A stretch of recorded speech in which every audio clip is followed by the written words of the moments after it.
It's pretty common to simplify really complex things to help us understand them.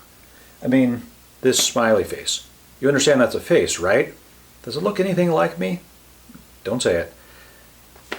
Yeah, it's a super simplified version that emphasizes just a few key features, even though it's not accurate at all. And in biology, we deal with some really big molecules, like our friend DNA here, right? You understand that when you see this, you probably think DNA. And it looks nothing like the molecule of DNA itself. It doesn't even look like more complicated structural diagrams of that, with all the carbons and hydrogens and nitrogens drawn in there with the lines in between them. I mean, that's just a construct of our imagination. It's our way of understanding it. And sometimes it's nice to just simplify things and understand some of the key features so that we can really kind of wrap our mind around it without having to wade through all the complexity.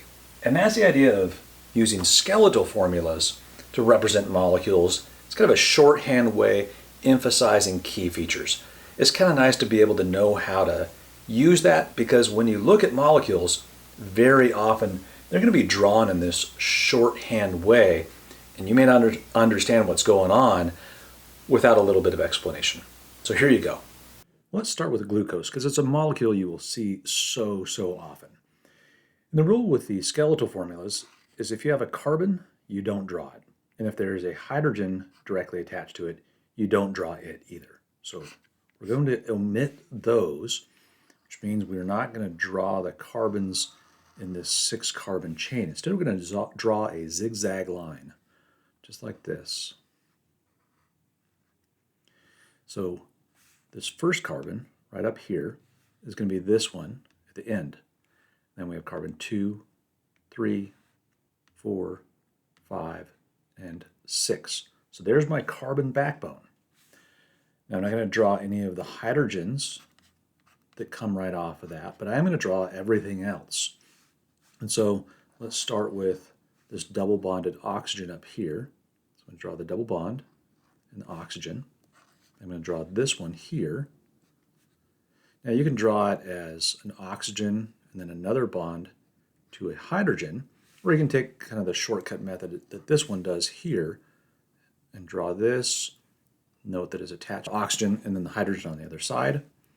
I'm going to draw 2 more of those.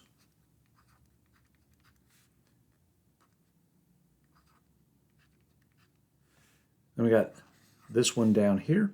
Looks like we have another hydroxyl group. And there's glucose. That's what it would look like. You can't draw it as a straight line because then you don't know where carbons are. You kind of depend on these bends to say there's a carbon right here at this bend and at this end. Another way you'll see glucose drawn is like this. And this kind of takes a partial skeleton formula. Like there's a carbon here even though they haven't noted it. So this is a pretty common way you'll see it. But let's convert that into a skeletal formula as well. So there's a carbon there where I circled. There's one up here that they drew in. There's another one, and another one. So same 6 carbons, but this corner has an oxygen. So we're going to draw it as the same hexagon. But here, instead of leaving a closed corner, we're going to put the oxygen because that's what goes there instead of the carbon. And then we're just going to look for where these hydroxyl groups are.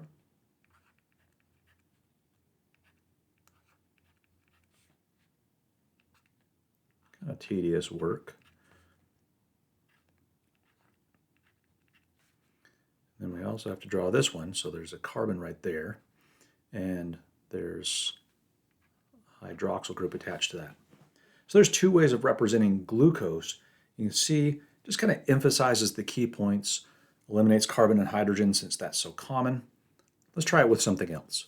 Now this triglyceride looks pretty intimidating, right? That's a big molecule, and it would be dramatically simplified if we could just emphasize sort of the main points. So we have 1, 2, 3 hydrocarbon chains of mostly carbon and hydrogen, and then we have this glycerol sort of connector in a way, and a little bit of oxygen in the middle. So I'm going to start with this glycerol over here. I'm going to do 1, 2, 3. I'll draw it nice and big. And then I'm going to tackle the hydrocarbon chains, but before that I need to draw my oxygen for each of these. All right, that's these oxygens right here, which will connect to a carbon. There are 10 carbons, so I'm going to draw those now. There's 1, 2, 3, 4, 5, 6, 7, 8, 9, 10. Let's do the same one on here. 2, 3, 4, 5, 6, 7, 8, 9, 10. 1, 2, 3, 4, 5, 6, 7, 8, 9, 10. And then we have these oxygens double bound to that first carbon. So those will go up here.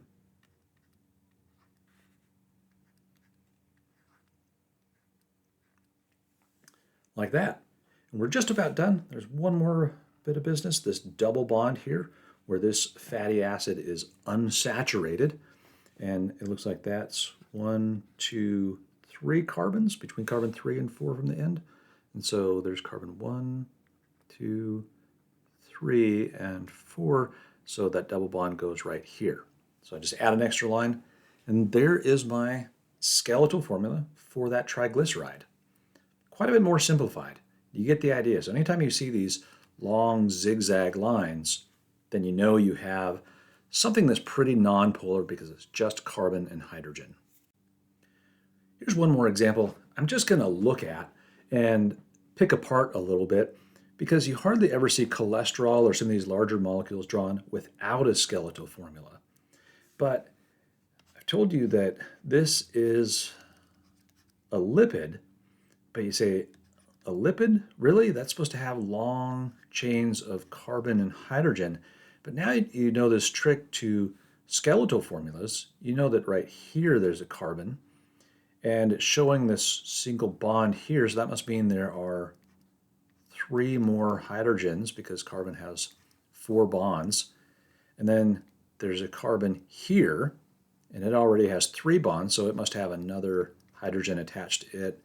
This carbon has 3 hydrogens off of it, and so on.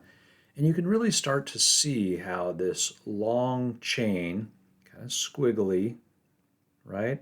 Kind of a zigzag, is essentially a long hydrocarbon chain that just happens to have some loops in it. But again, really low on oxygen content. So we can tell that no longer a question, yep, that qualifies as a lipid.